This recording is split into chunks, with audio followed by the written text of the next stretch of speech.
తాకట్లో ఉన్న మీ బంగారాన్ని విడిపించి ఆ రోజు ఆన్లైన్ రేటుకి కొంటాం. Sharma gold company. నమస్కారం, వెల్కమ్ టు సుమన్ టీవీ. నేను గీతాంజలి. ప్రస్తుతం మనతో పాటు శ్రీ చక్రపీఠం వ్యవస్థాపకులు, ప్రముఖ జ్యోతిష్యులు బ్రహ్మశ్రీ ప్రదీప్ జోషి గురువు గారు ఉన్నారు. వారితో మాట్లాడదాం. గురుగారు నమస్కారం అండి. శ్రీమాత్రే నమః. ఇంట్లో దేవుడి పటాలతో పాటుగా చిన్న చిన్న విగ్రహాలు కూడా ఉంటాయి. వీటన్నిటితో పాటుగా కొందరి ఇళ్లలో శివలింగాలు కూడా పెట్టుకుని ఆరాధన చేయడం చూస్తాం. అసలు ఇంట్లో శివలింగం ఉండొచ్చా? మేము కొత్తగా తీసుకొద్దాం అనుకుంటున్నామండి. ఒకవేళ ఇంట్లో శివలింగం తీసుకోవచ్చు, పూజ చేయొచ్చు అంటే గనక ఎలాంటి శివలింగం తేవాలి? లోహంతో కూడుకున్నదా, వెండిదా, లేకపోతే మేము చిన్నగా బంగారంలో చేయించుకోవచ్చా? ఇలా రకరకాలుగా ప్రశ్నలు అడుగుతుంటారు గురుగారు. వీటి గురించి సందేహం నివృత్తి చేయండి. శ్రీ గురుభ్యో నమః. శ్రీమాత్రే నమః. ఓం నమః శివాయ. శివుడు పంచభూత తత్వము కలిగినటువంటి నామమే ఓం నమః శివాయ. నా అంటే పృథ్వీ తత్వం, బాగా అర్థం చేసుకోవాలి. నా అంటే పృథ్వీ తత్వం, భూమి తత్వం. నా అంటే అర్థం, సంస్కృతంలో నా అంటే అర్థం ఏంటంటే కాదు అని అర్థం. నాది కాదు, ఇది కాదు, ఇది కాదు, నా నా నా అనుకుంటూనే ఉంటేనే నీకు మోక్షం వస్తుంది. నా అంటేనే మోక్షం వస్తుంది, లేకపోతే రాదు. పృథ్వీ తత్వం అని ఎందుకు చెప్పారు అని అంటే, భూమి మనిషిని కింద పడేస్తుంది, భూమిని మనిషికి ఉద్ధారం చేయకుండా ఆపుతుంది. ఎందుకోసం అంటే ఇది నా భూమి, భూమితోటే కదా గొడవలు వచ్చేది, అన్నదమ్ముల మధ్యన గొడవలు వచ్చేది, అన్ని గొడవలు వచ్చేది భూమితోటే కదా. ఇప్పుడు మహాభారత యుద్ధం దేనికి వచ్చింది? భూమి కోసమే కదా వచ్చింది. నా అదే నా అని అనుకుంటే ఏ గొడవలు లేవు, ఏమీ లేవు, ప్రశాంతంగా ఉండొచ్చు. నా కాకపోతే అది ఎప్పుడు అనుకోవాలనేది అప్పుడు అనుకోవాలి. ఉన్నా కానీ ఇది నాది కాదు, ఇది అశాశ్వతం అన్న భావన ఉండాలి.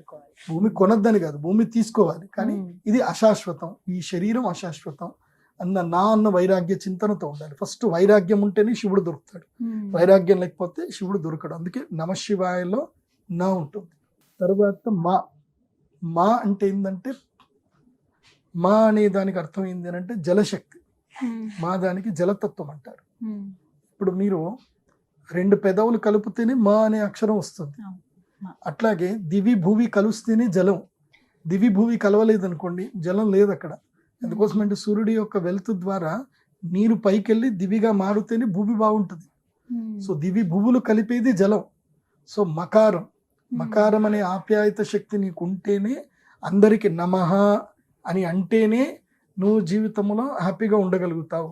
ప్రతి వారికి నమస్కారం చేస్తూ నమః అని అంటే బాగుంటుంది. నమస్కార చింతన ఉండాలి. కాబట్టి నమః. తర్వాత శివాయ. షి అంటే అగ్నితత్వము, శికారతత్వం అగ్నితత్వం. సో నీ శరీరంలో అగ్ని బాగా ఉంటేనే నువ్వు ఆరోగ్యంగా ఉంటావు. ప్రాణాయామంలో ఉజ్జాయి ప్రాణాయామం అని ఒకటి ఉంటుంది.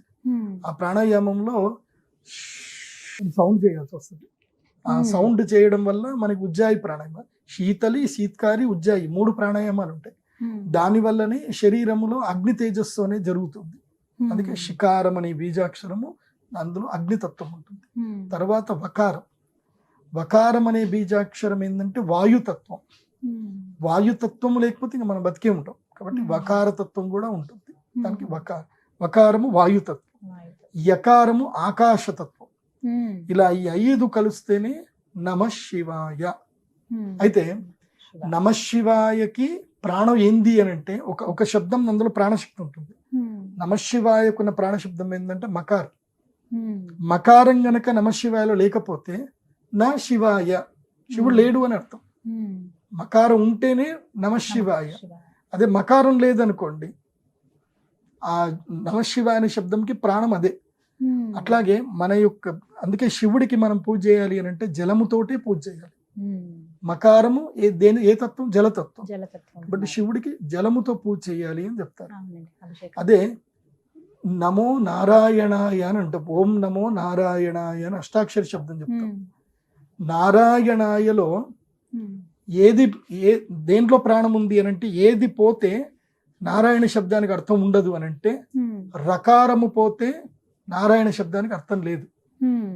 నారాయణలో రాబోయింది అనుకోండి, నాయనాయ, నా అయ్యనాయ అంటే దేనికి సంబంధం లేదు అని అర్థం.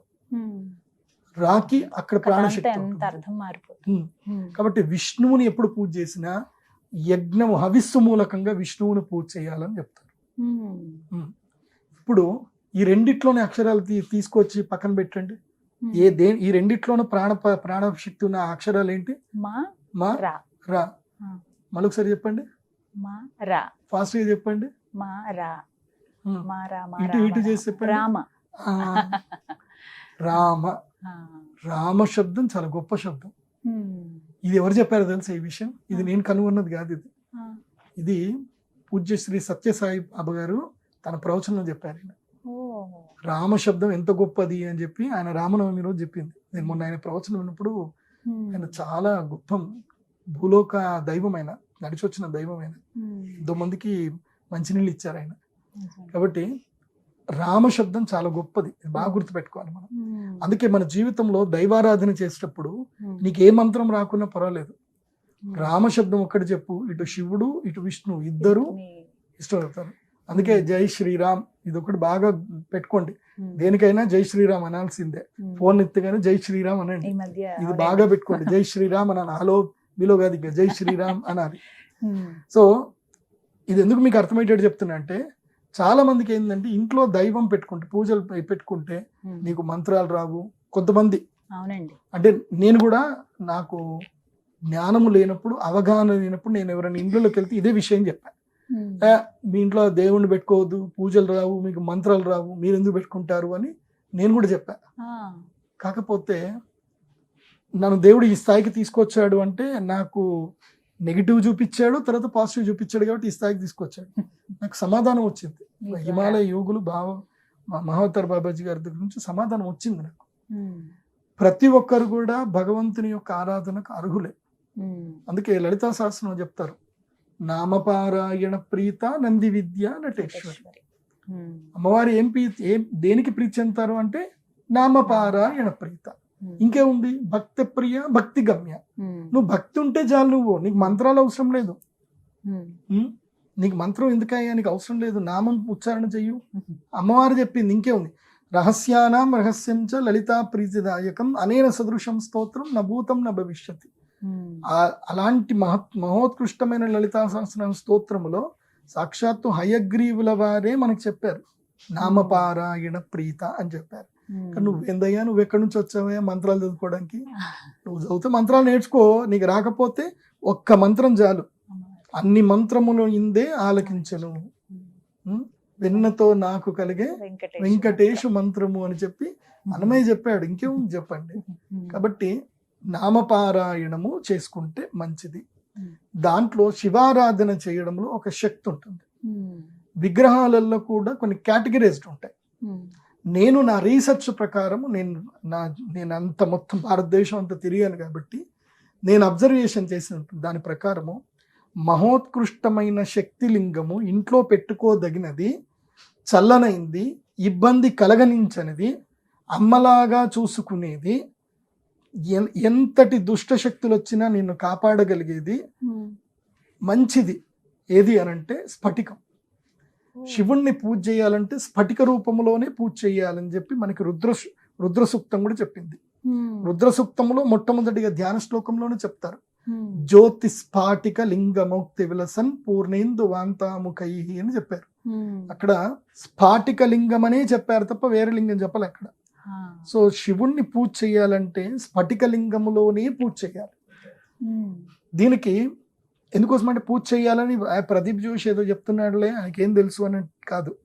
నేను చిదంబరం వెళ్ళాను. చిదంబరములో శివలింగం లేదు అక్కడ. చిత్ అంటే ఆకాశలింగం, అక్కడ ఏం లేదు. మనకేం చూపిస్తారు తెలుసా? చిదంబర రహస్యం అంటే ఏంటి అంటే, అక్కడ అందరు లైన్లో నిల్చుంటారు, కొంచెం నిల్చోగానే ఆ కట్టను ఏదైతే ఉందో తీస్తారు, అందులోపల మొత్తం కూడా బంగారు ఆకులు ఉంటాయి. అవి కదులుతూ ఉంటే చిన్నగా శబ్దం వస్తుంది. ఆ శబ్దం కాన్సన్ట్రేట్ చేస్తే వినిపిస్తుంది, లేకపోతే వినిపించదు.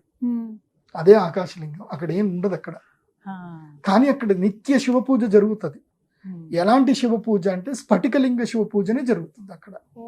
అక్కడ నిత్యము శివునికి పూజ చేసేది స్ఫటికలింగానికి పూజ చేస్తారు, వేరే ఏ లింగానికి పూజ చేయరు. అదే స్ఫటికలింగాన్ని పూజ చేసి దాని ప్రసాదమే అందరికి ఇస్తారు. మీరు ఎవరైనా చిదంబరం పోతే మాత్రం తప్పకుండా ఆ టికెట్ తీసుకోండి, డబ్బులు తీసుకొని కూర్చొని ఆ స్ఫటికలింగ పూజ చూడండి. స్ఫటికలింగ దర్శనం చేసుకుంటే పుణ్యం. ఇంకా అది స్ఫటికలింగం. అదే శివలింగం నా ఇంట్లో ఉంది. ఓ అదే శివలింగం సేమ్ అది ఎలా ఉందో అలాంటి శివలింగమే నా ఇంట్లో ఉంది. ఆహా. నేను చాలా మందికి భక్తులకి ఎవరికైనా అడిగితే నేను ఆర్డర్ తీసుకొని రెడీ చేపించి మరి చాలా మంది భక్తులకు ఇస్తాను. ఎంత స్ఫటిక లింగం. పరిమాణంలో ఉండాలండి మామూలుగా? మంచిగా ఉంటుంది, బాగుంటుంది, పెద్దగా ఒక 1/2 kg ఉంటుంది, మంచిగా ఉంటుంది. ఉమ్. అలా మంచిగా అందంగా కనపడాలి, శివుడు బాగా ఉండాలి. నిండుగా. శివుడు అంటే శివుడు అలా ఉండాలన్నమాట. ఆహా. తర్వాత అనిపించింది సరే ఇక్కడ వీళ్ళతో పూజ చేస్తున్నారులే అని చెప్పేసి రామేశ్వరం వెళ్ళా. ఉమ్.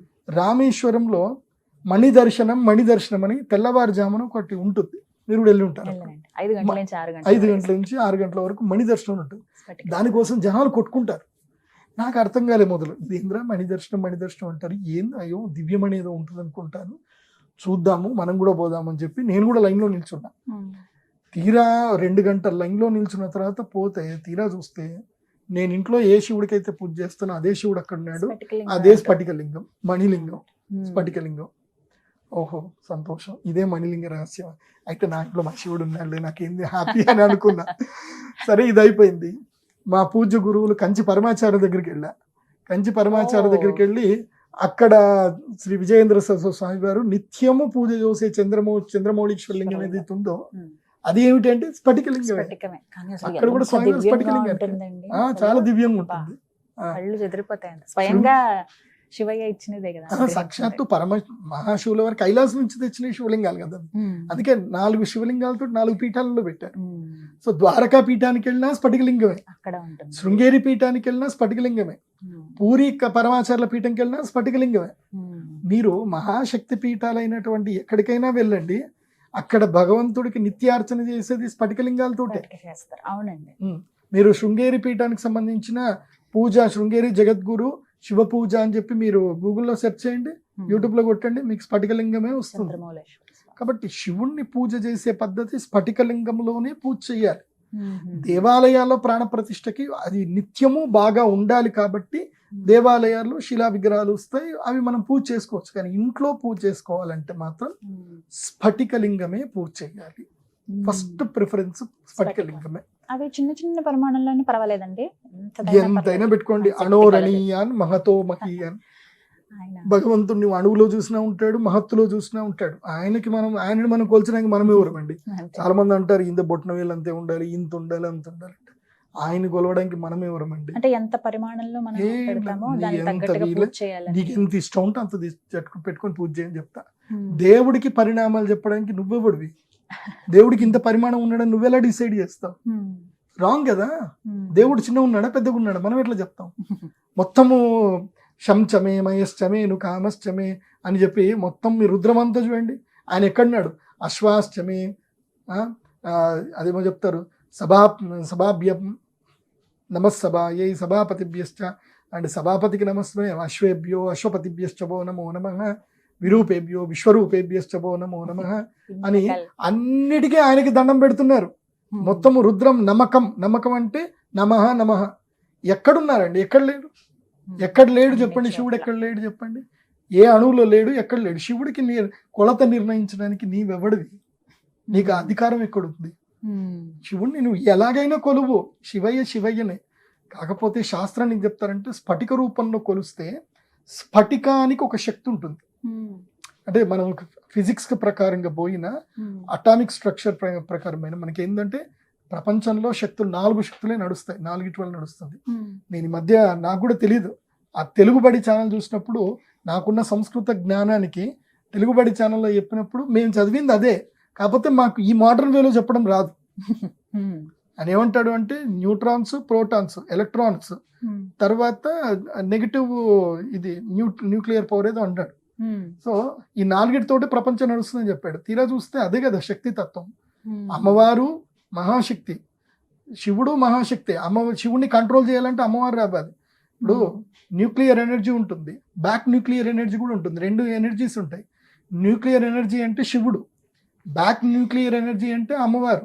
ఆయన కంట్రోల్ చేయాలంటే అమ్మవారు ఉండాలి కదా.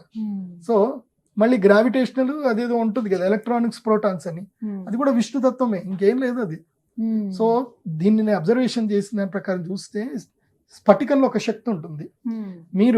మీరు ఆరా చెక్ చేసుకోండి. స్ఫటికం దగ్గర అభిషేకము చేసి నీళ్లలో పెట్టండి, ఒక నీళ్ళకి ఆరా చెక్ చేసుకోండి. ఆ నీళ్ళకి మీరు ఫస్ట్ మంచి నార్మల్ వాటర్ మీరు ల్యాబ్లో టెస్ట్ చేయించండి. స్ఫటికలింగాన్ని ఒక 24 hours ఎండలో పెట్టి తీసినటువంటి నీటిని ఆరాలో టెస్ట్ చేయండి. డిఫరెన్సియేషన్ కలుస్తుంది. ఎనర్జీస్ చాలా ఎక్కువగా ఫ్లో అవుతాయి. సో ఆ మహాశక్తియే స్ఫటికం. కాబట్టి ప్రతి ఇంట్లో స్ఫటికలింగం ఉండాలి. ఇంకోటి ఏంటంటే మనకి ఆజ్ఞాచక్రము యాక్టివేట్ అవ్వాలి అంటే ప్రతి ఒక్కరికి ఆజ్ఞాచక్రము యాక్టివేట్ ఉండదు. ఇక్కడ ఉంటుంది ఆజ్ఞాచక్రం. ఇదేంటంటే హైపోథాలమస్ పిట్యూటరీ గ్లాండ్ కి ఇది కనెక్టెడ్ ఉంటుంది అనమాట. ఇక్కడ నుంచి సెంటర్ ఉంటుంది. సో మనకి ఎనర్జీస్ ఇక్కడ నుంచే ఫ్లో అవుతాయి మొత్తం కూడా చెప్పాలంటే. యూనివర్సల్ నుంచి మన యొక్క పిట్యూటరీ గ్లాండ్ ఎనర్జీ ఎక్కడి నుంచి కనెక్ట్ చేసుకుంటుంది అంటే ఇక్కడ నుంచి కనెక్ట్ చేసుకుంటుంది. మనం సూర్యుడు వెలుగులో మనం ఒక గంట సేపు లేము అంటే, రోజుకు ఒక గంట లేము అంటే ఆటోమేటిక్ గా పిట్యూటరీ గ్లాండ్ హార్మోన్ రిలీజ్ చేస్తాం బంద్ చేస్తుంది. దాన్నే హార్మోన్ ఇంబ్యాలెన్స్ ఇష్యూస్ వస్తాయి సూర్యుడు వెలుగు లేకపోతే. అందుకే డి విటమిన్ డెఫిషియన్సీ అని అంటారు. డి విటమిన్ డెఫిషియన్సీ వచ్చిందంటే ఇంకా థైరాయిడ్ గ్లాండ్స్ ఇష్యూస్ వస్తాయి, థైరాయిడ్ ఇష్యూస్. అదే రోజు సూర్యుడు వెలుగులో ఒక గంట సేపు కూర్చున్నారనుకోండి ఏ ఇష్యూస్ రావు. కానీ అదే సూర్యుడు వెలుగులో కూర్చొని నీకు డివైన్ ఎనర్జీ రావాలి, ఇంకా శక్తులు రావాలి, యూనివర్సల్లో ఉండే శక్తితో నువ్వు కనెక్ట్ అవ్వాలి. ఎందుకోసం అంటే యూనివర్సల్ మొత్తం కూడా న్యూక్లియర్ ఎనర్జీ తోటి యూనివర్సల్లో ఉంటుంది. మన కంటికి కనబడదు కానీ యూనివర్సల్ అంతా కూడా న్యూక్లియర్ ఎనర్జీ మొత్తం కూడా. గ్రావిటేషనల్ ఎనర్జీ, న్యూక్లియర్ ఎనర్జీ, తర్వాత ఎలక్ట్రాన్స్ అండ్ న్యూట్రాన్స్ ఫ్లోట్ అవుతూనే ఉంటాయి. సో ఆ ఎనర్జీ మన లోపల ఇంకా శక్తిని తీసుకురావాలి అని అంటే, మనం ఒక మహాశక్తిగా మారాలి అంటే స్ఫటికం దిస్ ఓన్లీ మీడియం. ఇంకా ఏది మీడియం లేదు. వెలుగు ఉదయిస్తున్న సూర్యుడి దగ్గర ఇలా స్ఫటికము ఆజ్ఞాచక్రం దగ్గర పెట్టుకొని 11 సార్లు ఓంకారం గట్టిగా చదివారనుకోండి, ఇలా 108 రోజులు చేయండి, మీ ముఖంలో ఒక దివ్యమైన ఎనర్జీ వస్తుంది. అండ్ మీకు వాక్శక్తి వచ్చేస్తుంది. నత్తి ఉన్నా పోతుంది, రోగాలు ఉన్నా పోతాయి. అదొక డివైన్ ఎనర్జీ మీ లోపల మీకు తెలిసిపోతుంది. మీరు ఎవరికి మీరు చెప్పాల్సిన అవసరం లేదు. You can experience that. అందుకే స్ఫటికలింగానికి ఇంట్లో పూజ చేయాలి. స్ఫటికము ఇంట్లో పెట్టుకుంటే దోషము లేదు. అభిషేకాలు అవి రోజు చేసుకోవాలంటే ఎప్పుడైనా అభిషేకం ఎప్పుడు చేసుకోవాలి ఇష్టమేనా? నీ లోపలనే శివుడు ఉన్నాడు. నీలో ఉన్న శివుడిని బయట ఉన్న శివుడికి పెట్టి పూజ చేసుకుంటున్నావు. ప్రేమగా పూజ చేయు, భక్తితో పూజ చేయు, భయంతో పూజ చేయు. ఇవాళ శివుడికి పూజ అయిపోతే కోపంగా వస్తాడేమో ఇలా అనుకుంటే ఆయన దేవుడు ఎందుకు అవుతాడు? ఈర్ష, ద్వేషము, అసూయ, క్రోధము, రాగము, అనురాగము ఏవి లేనటువంటి వాడే శివుడు. కాబట్టి ఆ శివుడిని క్లేశ కర్మ విపాకాశీ అపరామృష్ట పురుష విశేష ఈశ్వర అని చెప్పారు. ఆయన క్లేశము లేవు. నీ కోపము క్రోధం ఉంటేనే కదా క్లేశాలు. ఆయనకి ఏం లేవు. ఆయన ఏక్ నిరంజన్. ఆయన అలా కూర్చుంటాడు అంతే. నువ్వు ప్రేమగా పిలిస్తే పలకరిస్తాడు, నువ్వు ఏది అడిగినా వరాలు ఇస్తాడు. ఆయనకు నీ మీద ఎప్పుడు కోపం రాదు. నువ్వు పూజ చేసుకోవడము అంటే అర్థం ఏంటంటే భగవంతుణ్ణి నువ్వు పూజ చేయడము అంటే నిన్ను నువ్వు సంస్కరించుకోవడం అని అర్థం. అంతే గుర్తుపెట్టుకోండి. దేవుడు అంటే ఎక్కడో లేడు. నువ్వు పూజ చేసే నీ సంస్కారంలోను నీ ఆచరణలోను నిన్ను నువ్వు సంస్కరించుకోవడము, నీకు నువ్వు ఎనర్జీగా చేసుకోవడము. తర్వాత నువ్వు అహం బ్రహ్మాస్మి స్థితికి రావాలి అని అంటే దైవంతో నువ్వు నిత్య సహవాసం చేస్తే నువ్వు అహం బ్రహ్మాస్మి స్థితికి వస్తావు. నువ్వు దైవంతో సహవాసం చేయకుండా, దైవతత్వం తెలుసుకోకుండా అహం బ్రహ్మాస్మి స్థితి రాదు. బట్ ఆ స్థితికి రావడానికి నువ్వు మెచ్యూర్ అవ్వాలి. మెల్లిమెల్లిగా దైవంతో సహవాసం చేయాలంటే పూజ చేయడం నేర్చుకోవాలి. కానీ అది మ్యాండేటరీ. నువ్వు పెట్టుకున్నావు, నువ్వు పూజ చేయలేదు, ఇలా పిచ్చి పిచ్చిగా చేయకూడదు. నీకు ఎప్పుడు నచ్చితే అప్పుడు వెళ్ళి కూర్చో, హ్యాపీగా పూజ బాగుంటుంది. ఇప్పుడు మా బాబాయ్ ఉన్నాడు ఒక ఆయన. చిన్నప్పుడు నేను ఆయన్ని తిట్టేవాడిని అనమాట. ఆయన అన్నం తిని పూజ చేస్తావు నువ్వేంది అని అనేవాడిని. కానీ ఆయన ఉపాసన శక్తి వల్ల ఎంత గొప్ప శక్తి అంటే, ఆయన అన్నం తిని పూజ చేసినా ఏది చేసినా శివుణ్ణి భక్తితో పూజ చేసేవాడు. ఆయన విఠల్ రావు అని మా బాబాయ్ అవుతారు. ఆయన పూజ చేసేవాడు. ఆయన చెప్పేవాడు, దేవుణ్ణి మనస్ఫూర్తిగా పూజ చేయాలి కానీ కడుపు మార్చుకొని పూజ చేయడం ఏంది అని. అదేంది అట్లా కాదు కదా అని నేను అనేవాడిని అనమాట. మాకు ఇద్దరికి గొడవలు జరిగేటి చిన్నప్పుడు. నేను చాలా చిన్నపిల్లాడిని, ఆయన పెద్ద ఆయన. తర్వాత ఆయన చేసినటువంటి పూజకి శక్తికి ఇవాళ వాళ్ళ కొడుకు ఒక పెద్ద ఈ మన తెలంగాణలో ఉండే ఒక పెద్ద న్యూస్ కంపెనీకి చీఫ్ ఎడిటర్. ఆయన వాళ్ళ అబ్బాయి కలెక్టర్లతో కూర్చుంటాడు, హోమ్ మినిస్టర్లు కూర్చుంటాడు. ఓన్లీ పెద్ద పెద్ద మినిస్టర్ రేంజ్ లోనే, సీఎం రేంజ్ లోనే కలిసి కూర్చుంటాడు మా అన్నయ్య. సో ఎందుకు జరిగింది అని అంటే ఆయన అట్ట ఉపాసన చేస్తాడు. భగవంతుడు ఉపాసన మనం ప్రేమతో చేయాలి, భక్తితో చేయాలి, భయంతో చేయొద్దు. చేస్తే యద్భావం తద్భవతి. నువ్వు భయపడుతూ చేస్తావంటే ఆయన భయపడుతుంది. నువ్వు భక్తితో చేసావు, ప్రేమతో చేసావు. ఈ భక్తి ప్రేమ రెండు ఇస్తాడు ఆయన. యద్భావం తద్భవతి. అందుకే కృష్ణుడు చెప్పాడు కదా, ఏ యథా మాం ప్రపద్యంతే తాం తథైవ భజామ్యహం మమ వర్త్మానువర్తంతే మనుష్యాః పార్థ సర్వశః అని క్లియర్ గా చెప్పాడు. సో నన్ను నువ్వు ఏ విధంగా కొలిస్తే నేను అట్లా ఇది చేస్తాను. కాబట్టి శివుణ్ణి కూడా ప్రేమగా కొలవండి. చాలా మంది ఇవన్నీ మీకు చెప్తారు, శివుడు శ్మశానంలో ఉంటాడు, మీ ఇంట్లోకి తెచ్చుకోకూడదు, అవన్నీ చెప్తారు. ఎప్పటికైనా ఈ శరీరం పోవాల్సిందే, ఆడికే శ్మశానంకే పోవాలి. కాబట్టి ఇదే జీవన శ్మశానం. మీకు తెలుసా అసలు మన శరీరంలో మనం చూస్తూ మనకు తెలియకుండానే మనము కూడా కొన్ని కోట్ల ప్రాణులకి మనం కూడా దేవుళ్ళమే. ఈ శరీరము కొన్ని కోట్ల ప్రాణులకి ఇది ఒక ఆవాస క్షేత్రము మన శరీరంలో ఉండేది. వాటికి మనం ఆహారము. మన శరీరంలోనే అవి చనిపోతూనే ఉంటాయి, పుడుతూనే ఉంటాయి. అంటే నీ శరీరమే లీవింగ్ కెడవర్, బతికునే శ్మశానమే ఇది నీ శరీరం ఎన్నో జీవులకి కదా.